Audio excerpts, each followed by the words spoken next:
Does the camera move? Or should it stay still? I mean, obviously it should stay still. How else will William Dixon be able to capture the sneeze? Of course, the static camera was the staple for cinema, being the only option during its early years and becoming standardized vocabulary up through its golden age. So, a tripod it was. But everyone knew that a major potential that film had was that the camera could move.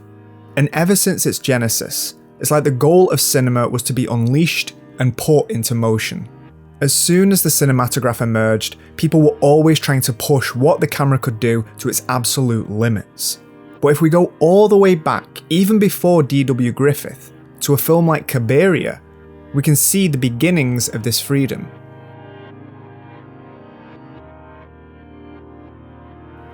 The camera, finally, could move. It's not much, but consider for a moment this type of motion. Cabiria wasn't the first film to feature a moving camera, but this kind of movement, it was different. It's subtle. I mean, why is it there? The camera moves into the action as a sequence develops, as if the camera is proportionate to the atmosphere of the scene, as though intrigue is making us lean closer. The drama increases, as does our proximity. This subtle drifting was so influential for the time that the technique was commonly called a Cabiria shot. And you know what? We still use it. This is how Jake Gyllenhaal is shot in Prisoners. We see it at the train tunnel in Memories of Murder. It's basically a very small dolly track shot, but something about movement, any movement in an image, offers a kind of dynamism to film. When the frame isn't static, the camera can choose its perspective and enhance whatever atmosphere is already in the frame. So then, surely the best option is to have a moving camera. Because if we have these tools at our disposal, then why not use them? There's an array of atmospheres just waiting to be explored. Think of how moody things look when we slowly hover around. It's like there's something surreptitiously looking for us. Or we for it. You're looking for me. We lean in an attempt to listen to what Gene Hackman hears in the conversation, because the camera is acting like a curtain that we hope to peek behind. But then, in The Lives of Others, we watch a man listening to a different bugged home, and everything is still. We don't move, and yet that same tension remains in the image. And then there's Caché, where the mystery is right in front of our eyes, we just need to find it. And even the most shocking reveals occur in front of a completely static point of view. And then there's how the information is revealed in Rear Window. The camera is the POV, and the narrative unfolds by what changes within the frame, rather than the frame changing for it. What? Lisa! Please. Herein lies the problem with finding the rules within art. You can always find someone that's mastered the exact opposite. Ultimately, whether a camera moves or not is primarily a stylistic choice for a filmmaker, but with good style comes substance. It's not that certain techniques aren't attributed to certain reactions from the audience, but at the same time, these reactions can be conjured in a number of ways. 내가 이겼으니까 약속대로 이제 죽어라. By the way, we don't take sponsorship, so this is just a quick plug for our Patreon. Everything that we make is anti-algorithm, and we're trying to make the internet a cooler place, so if you want to support that project, head over to our Patreon and find a bunch of other like-minded people that also like stuff like this. Thank you. Now let's carry on with the video.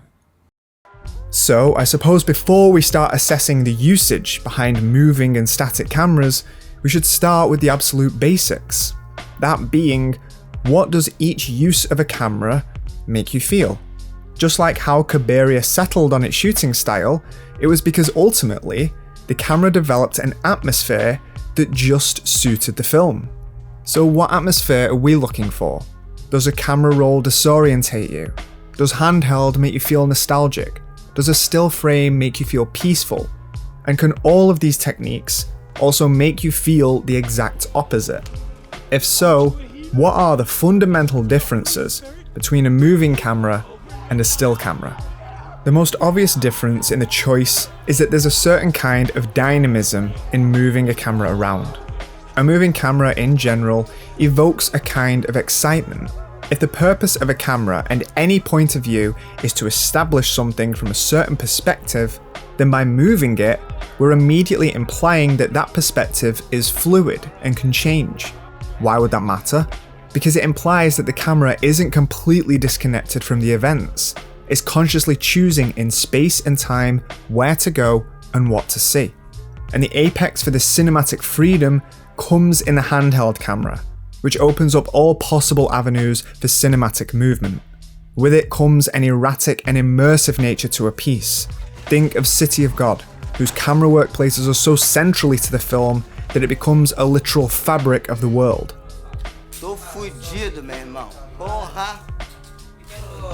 Handheld cameras seem to evoke that grit, the ability that anything can happen, and it's a technique that embraces the spontaneity that comes with art.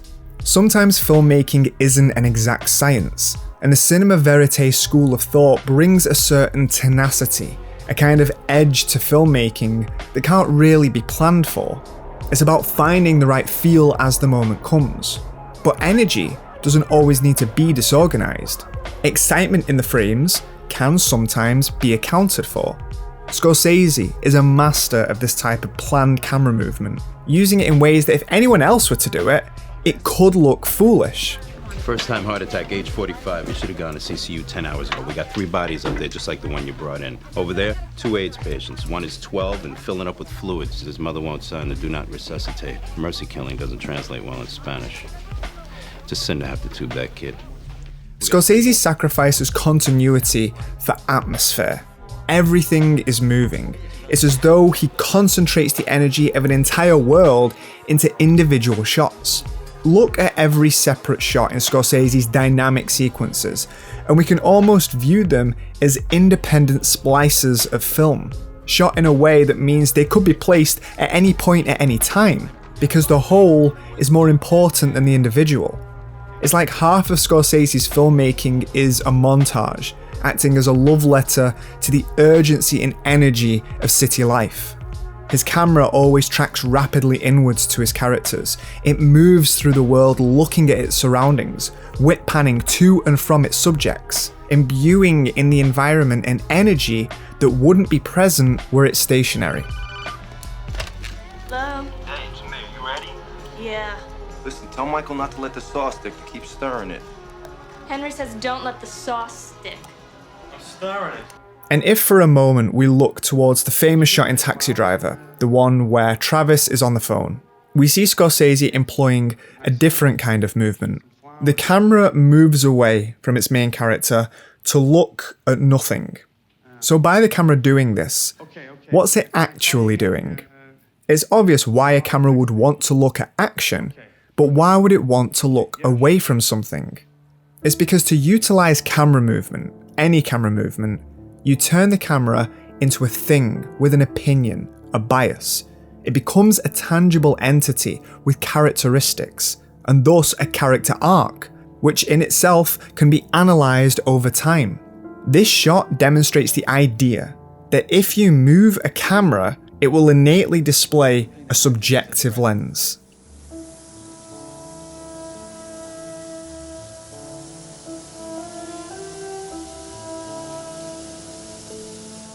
Camera movement is associated with ongoing change, and if you want to see a fundamental instance of this process in action, then we can look at Michael Snow's Wavelength. This is a film made up of a single zoom. Now we don't need to know the details of what's going on, but let's consider what the camera is showing us. We zoom onto a frame hanging on a wall. Without this zoom, the camera would be shooting a room for 40 minutes at a wide angle. From this vantage point, we would have the whole room to consider, but by the end, the frame has become this. Now comparing the two, these are two very different images telling us very different things. One displays the context of its space, the other has been separated from any context, and all this is done through a movement in camera. Any camera movement in film alters all focal points, regardless if the movement is subtle or frantic, we're gaining a brand new vision of a subject from how it began. And through the movement, we're showing that something about that subject has changed. If we look at the work of Sergio Leone, The Good, the Bad and the Ugly also alters the context of the final showdown, but through editing. What begins as wider shots of our characters becomes tighter and tighter as the tension reaches its breaking point. The context of the characters has changed. They began having room to breathe around them until that surrounding pressure could no longer be contained.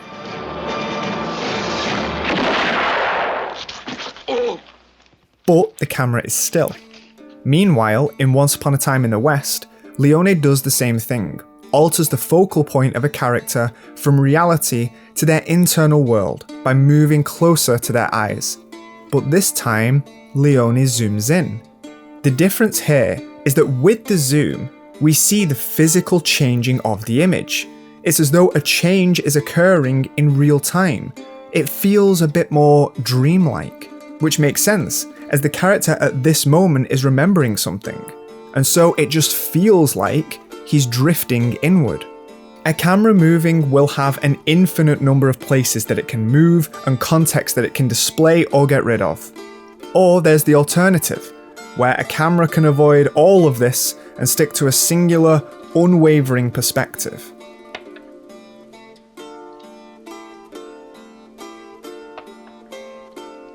Very rarely is a film completely made of static shots, shots that don't move at all.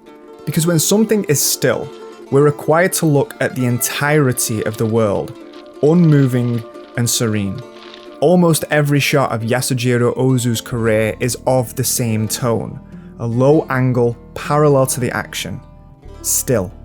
It was called the tatami shot, mirroring the perspective of someone knelt on a tatami mat and how most people of Japan would have viewed their own familial drama. The stillness of the frame juxtaposes with the character dynamic. Whether it's moments of unbridled joy or deep sadness, the world remains quiet and objective. We get to live amongst this family. They speak directly to us, and we're washed over by a world that greets us in equal measure with happiness and woe.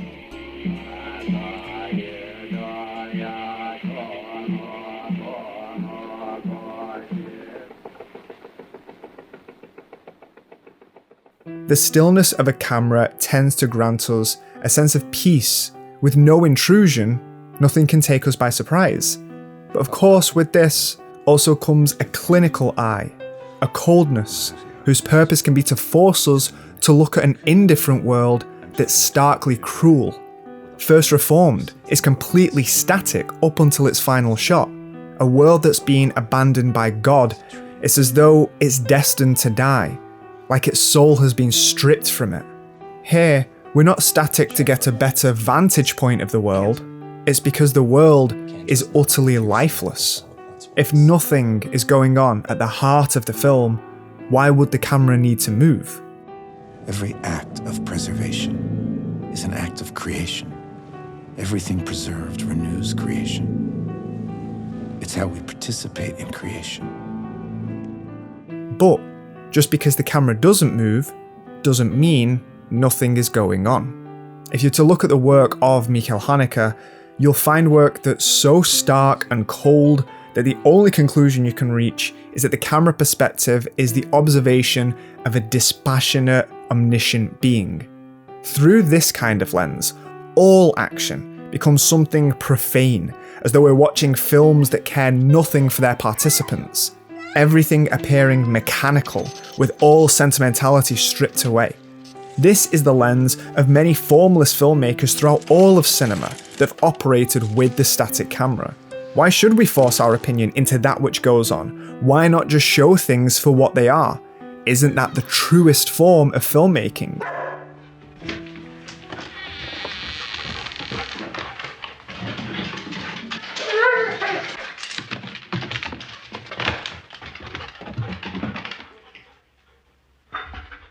But then, look at how those very same techniques are implemented in the works of someone like Roy Andersson.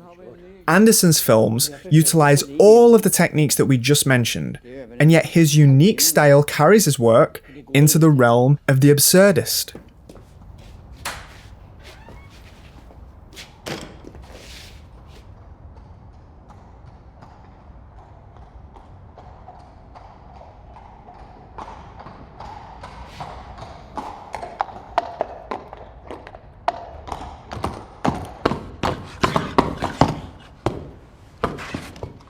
Because what a static camera ultimately offers is objectivity. We aren't offered any kind of opinion from where the camera wants us to look or how it wants us to feel. And so we get to see everything. And oftentimes seeing everything displays the complexity of life. We can physically see that there are innumerable moving parts on display creating this image, creating this event, clashing with one another, making life in its purest essence look rather ridiculous.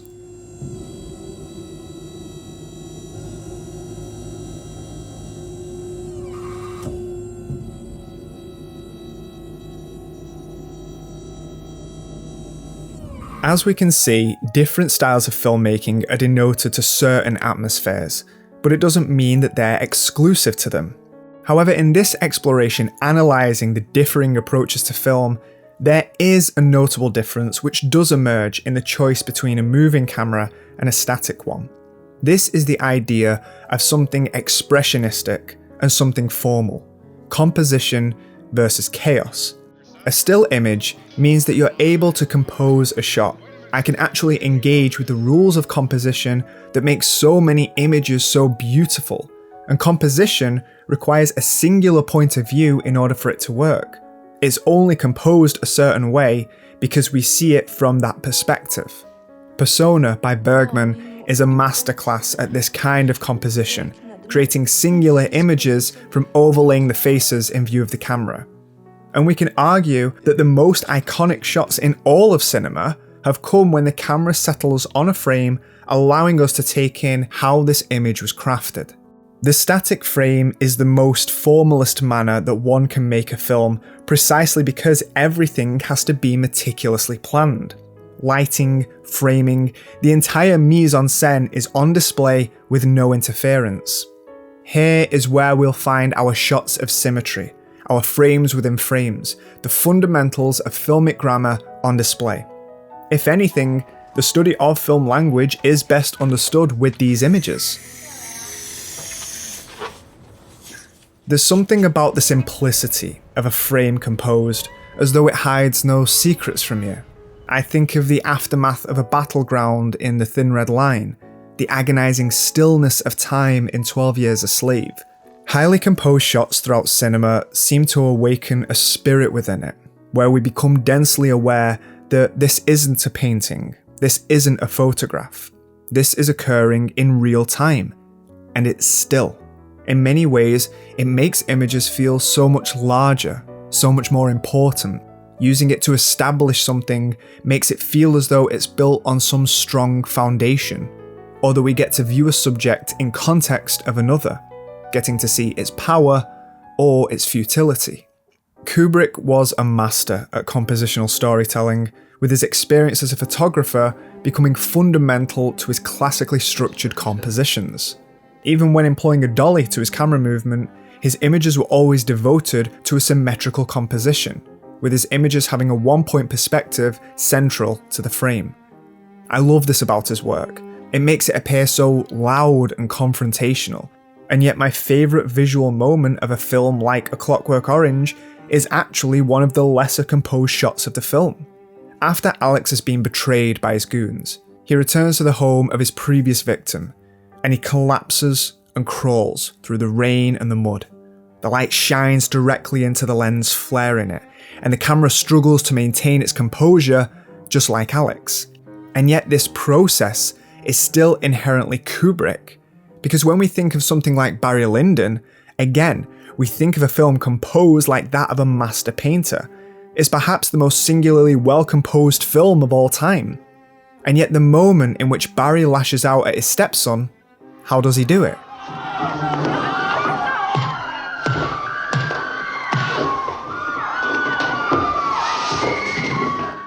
He places us right in the middle of it, almost identically to how he does it in A Clockwork Orange. I love camera work like this, wherein the chaos that ensues on screen doesn't need to be placed in a formalist mould, it's inhabiting the essence of what we see. And when films embrace this, it eschews the compositional formalism of the static frame to instead become a filmmaking philosophy that leans more into expressionism.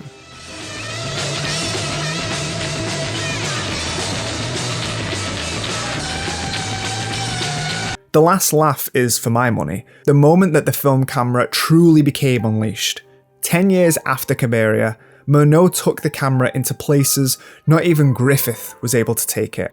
Following the decay of a doorman's dignity, the camera sails through his tenement building in a moment of drunken disarray, where we see his POV as the image becomes completely obscured. Film is a visual art form where the purpose of it can be to remove the clarity of the image, which would be the opposite of composition. But by utilising this method, what you lose in framing, you gain in the visceral nature of movement. At the end of West Indies, Med Hondo places us centrally in the midst of his dancing actors, as we rest upon a story that spanned generations and is still being told today. He shows this by spinning the camera around until there's no image left.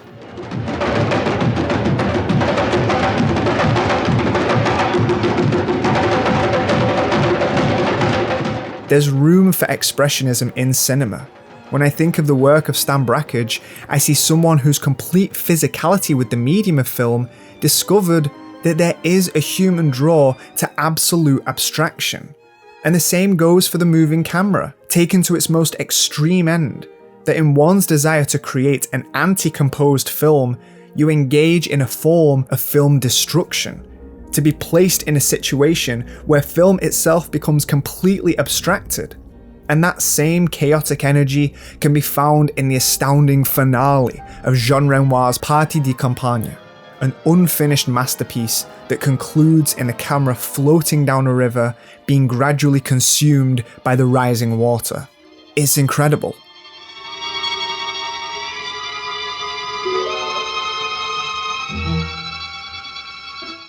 But movement need not always be associated with this form of expressionism.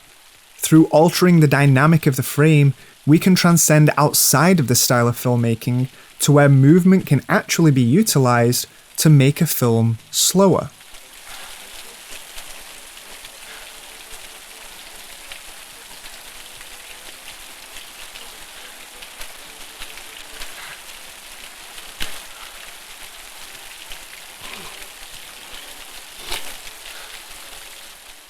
This kind of movement mirrors the subtle motion we saw at the beginning, but this time we're not attempting to reveal information. If anything, simply by watching these clips, you can tell that nothing is innately being revealed.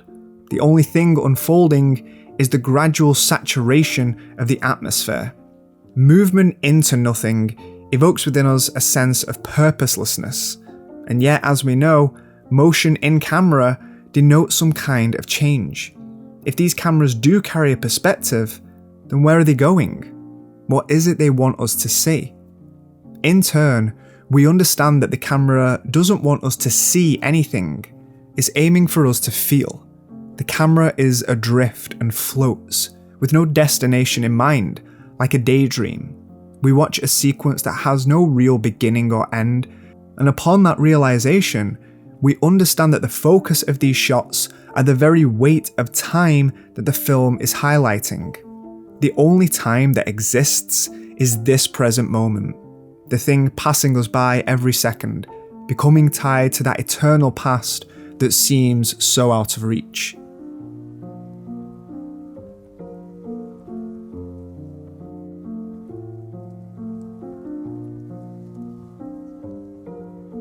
Film requires reflection and meditation, and any kind of camera movement can evoke these feelings.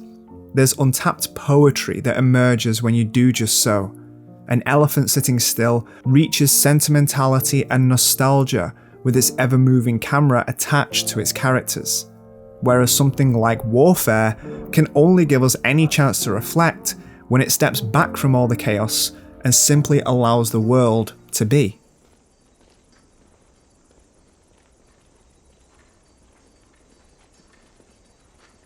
A filmmaker's camera is a tool, but it's more like a Swiss Army knife than a sledgehammer.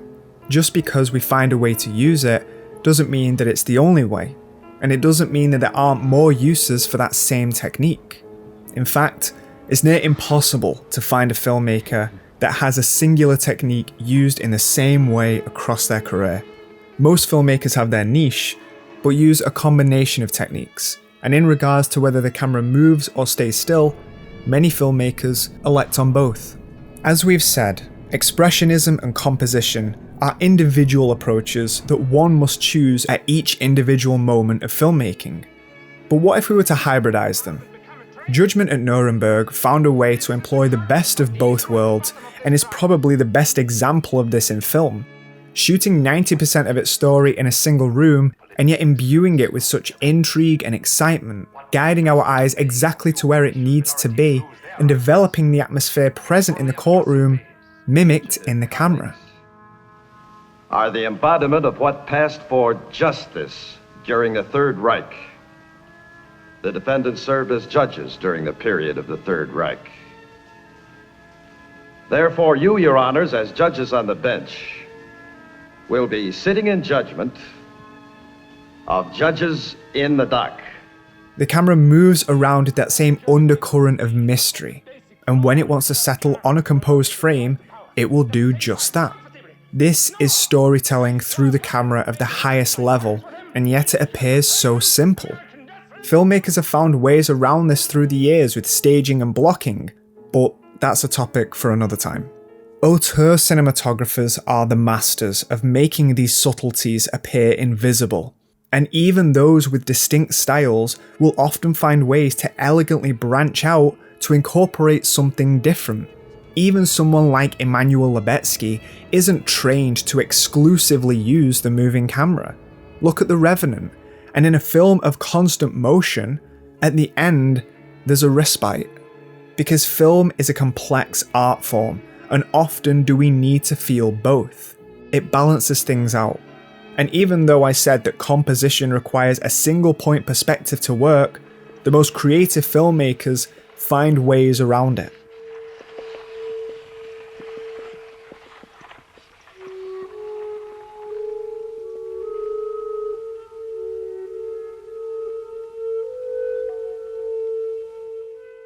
If we look at the work of Lars von Trier, we see work that doesn't even attempt to hide that schism between his conflicting styles.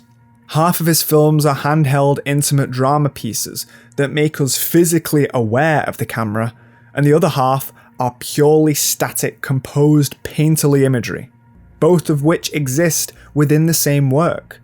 Here, we're aware of both, because that's what makes his films work. They're supposed to feel discordant. But let's explore that discordance elsewhere. Take a filmmaker like Sergei Parajanov. His most iconic work, The Color of Pomegranates, is perhaps the apex of what a static film can create. The film is nothing but tableaus of Armenian history in what should only be described as film language akin to poetry.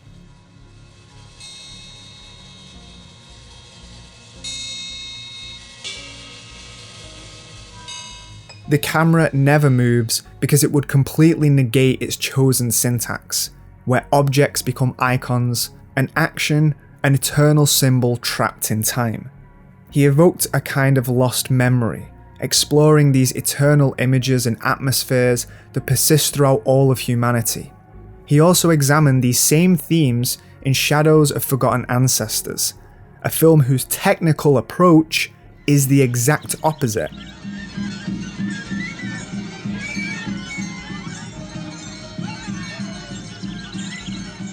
Here, the camera is always moving, and the film is outstandingly beautiful.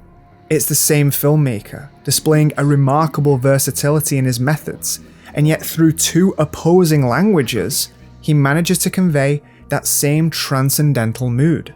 These are worlds that do appear alien, that are trapped outside of our time and space, and yet both films achieve it via radically different approaches.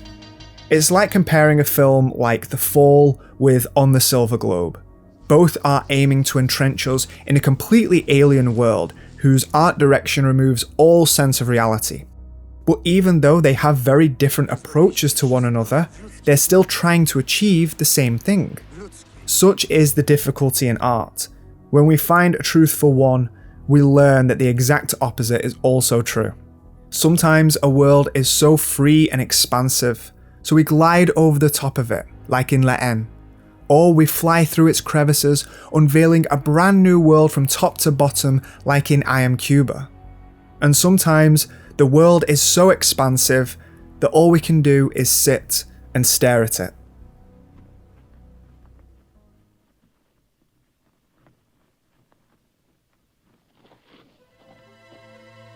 A moving camera can be a lot like an audio cue.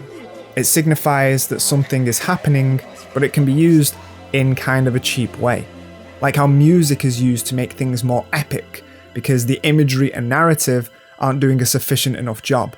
But sound cues do also enhance what's already there, and the same is said for the moving camera. It can be a cheat to achieve emotional responses, but it can also be necessary.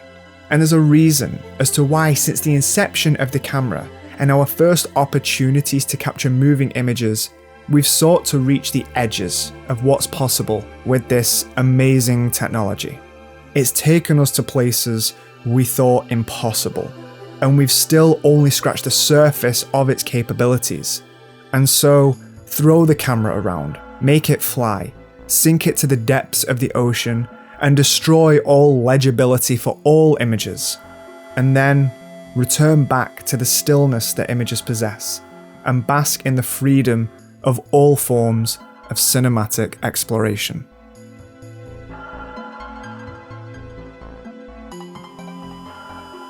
Thank you for watching and making it to the end of the video. Before you go, I just wanted you to know that this channel is ran by myself and my wife. We both work from our small independent art studio, and we're committed to making free, high-quality cinema and art education, not stuff and content that's for the algorithm. We want to create something lasting.